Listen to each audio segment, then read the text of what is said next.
I sometimes wonder if my boyfriend will find me disgusting, especially if I tell him I'm attracted to girls as well.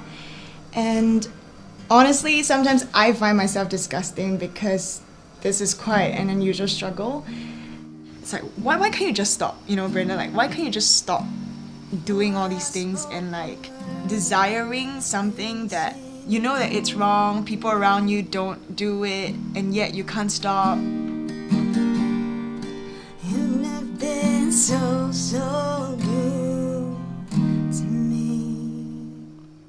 Being true and transparent was something that was very foreign to me growing up, because every day I would be beaten or bullied, and it was something that made me feel like I was very worthless, because why would anyone treat me this way unless I was truly trash, So as a child growing up, I didn't know how to process it. I just knew there was a lot of pain physically and emotionally.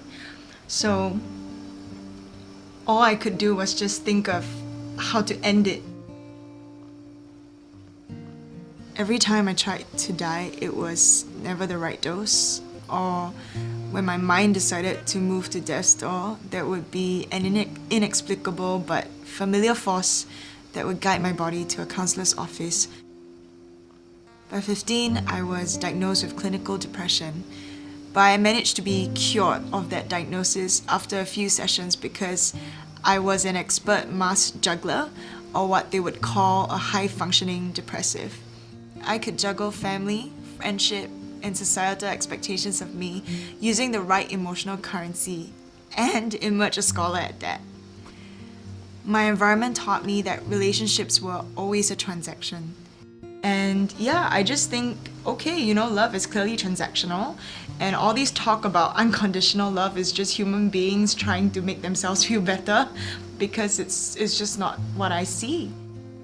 Yet I yearned to be told that I was not a mistake, not a burden, that I was beautiful, cherished, and worth not abandoning.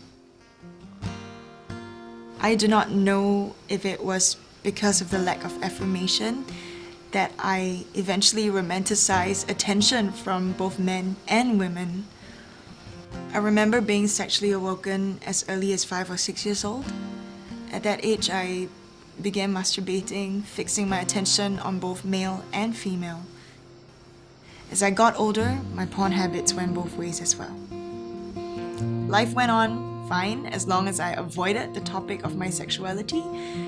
I know how to smile, I know how to laugh hysterically, but it feels like, there was this Brenda trapped inside, like in a wall. And then there was this Brenda outside the wall that was just interacting with all these people, but no one really knew, like, the kid that was just screaming inside.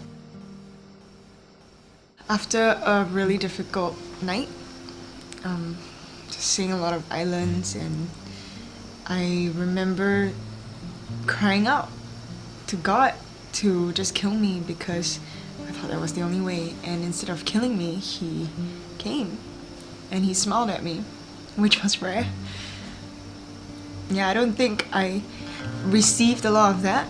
So I remember the smile, I remember the sense of peace, the sense of safety. As I journeyed with God, I'm not saying my struggles evaporated in seconds, but I encountered a God who would woo me, a kind God who restored and healed my memories of hurt one by one. He lifted my shame, and there was nothing I could do to transact that kind of love. Now, I will tell my future spouse that I might still find some girls attractive, but it stops there.